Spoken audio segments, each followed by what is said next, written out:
आदरणीय मुख्य अतिथि CDPO सर, ICDS विभाग के सभी कर्मचारी तथा यहाँ पर उपस्थित सभी मेरे भाई बहनों, मैं रजनी शर्मा सबसे पहले आज 8 मार्च यानी महिला दिवस पर सबको बधाई देती हूँ। ये 8 मार्च महिला के अधिकारों का संघर्ष से भरा हुआ इतिहास है। लाखों महिलाओं ने अपनी जान कुर्बान करके इसे बनाया है। नई नीतियां बनती गई, नए अधिकार मिलते गए, नई नीतियां बनती गई, नए अधिकार मिलते गए, नारी के राहों में रंग बिरंगे फूल खिलते गए, लेकिन उन रंग बिरंगे फूलों में कांटे अभी शेष थे। नारी शक्तिकरण के दावे केवल कंगाल और अविशेष थे। संघर्ष का लंबा सफर तय करने के बाद भी दूर है मंजिल नारी की। आज हमारे देश में महिला दिवस मनाए जाते हैं, प्रण किए जाते हैं, वादे किए जाते हैं महिला विकास के, महिला आरक्षण के। लेकिन मैं आपसे पूछती हूँ, क्या 33% आरक्षण के द्वारा महिला शक्तिकरण करना संभव है? जी नहीं, हरगिज नहीं। आज हमारे देश की नारी धरती की गहराइयों से आकाश की ऊंचाइयों तक पहुंच चुकी है, लेकिन विडंबना तो देखिए, धरती की सीमा लांघकर आकाश की बुलंदियों तक पहुंचने वाली नारी ही आज हमारे देश में सुरक्षित नहीं है। गांधी जी ने कहा था, मैं अपने देश को सही मायनों में उस दिन स्वतंत्र समझूंगा जिस दिन इस देश की नारी आधी रात को भी सुरक्षित घर लौटेगी।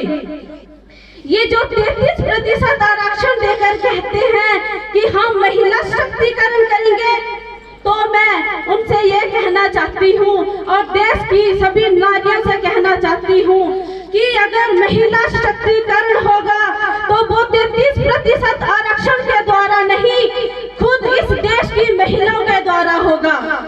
आरक्षण देने वालों से आज की नारी यही कहती है कि सीढ़ियां उन्हें मुबारक हो जिन्हें छत तक जाना है, सीढ़ियां उन्हें मुबारक हो जिन्हें छत तक जाना है।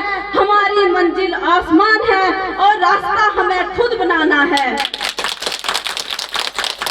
नारी की तुलना देवी देवताओं से भी की जाती है। जब घर में बेटी का जन्म होता है तब सभी यही कहते हैं कि घर में लक्ष्मी आई है।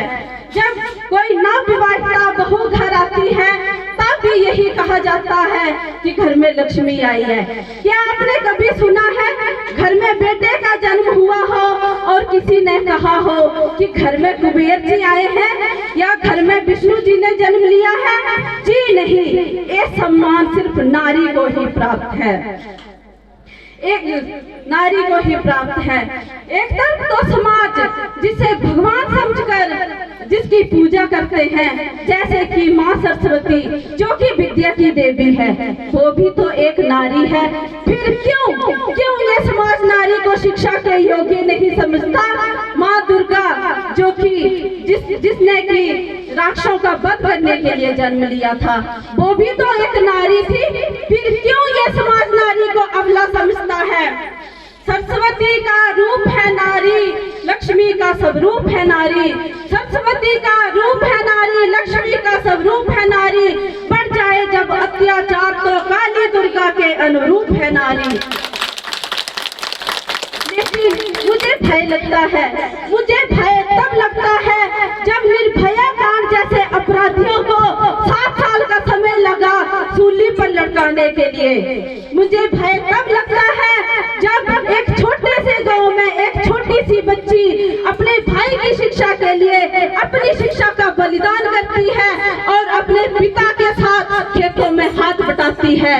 मुझे भय तब लगता है जब एक अजन्मी बच्ची अपनी माँ की गोद में से अपने जीवन का दान मांगती है, तब मुझे इस महिला सशक्तिकरण के अभियान में अंधकार दिखाई देता है।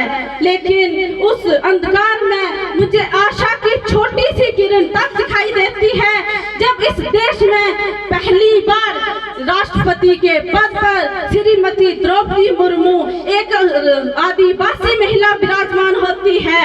खुश खुशी होती है जब इस देश में क्रिकेट टीम को, महिला क्रिकेट टीम को खेलों में स्थान दिया जाता है। जब पहली बार कोई महिला वित्त मंत्री के पद पर विराजमान होती है तब मुझे मेरा महिला होने पर गर्व होता है। चुनौतियों से लड़ते हुए, आगे बढ़ते हुए तुझे हमने देखा है।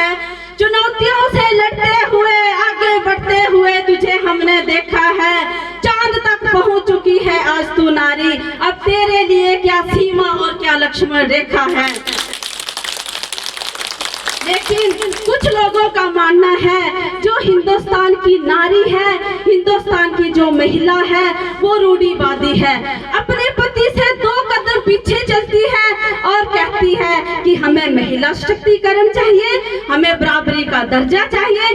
तो मैं ऐसे लोगों से कहना चाहूंगी कि हिंदुस्तान की जो नारी है ये वो समझती है, ये वो जानती है कि जब उसके पति के कदम लड़खड़ाएंगे तो उसको थामने का हौसला सिर्फ और सिर्फ मुझ में है। इसलिए मैं अपने पति से 2 कदम पीछे चलती हूँ, मैं रूढ़िवादी नहीं हूँ। लेकिन आज महिला हर कदम, हर क्षेत्र में कदम से कदम मिलाकर आगे बढ़ रही है।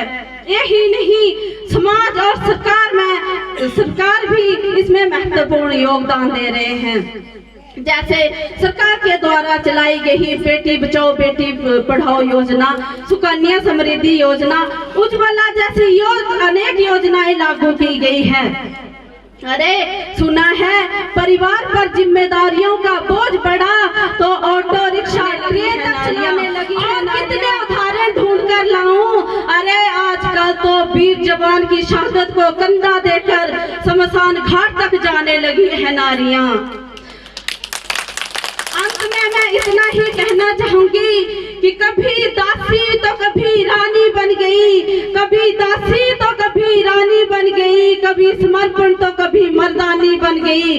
हर किरदार निभाने में कुशल है नारी, जो कि दुनिया में आज घर घर की कहानी बन गई। धन्यवाद।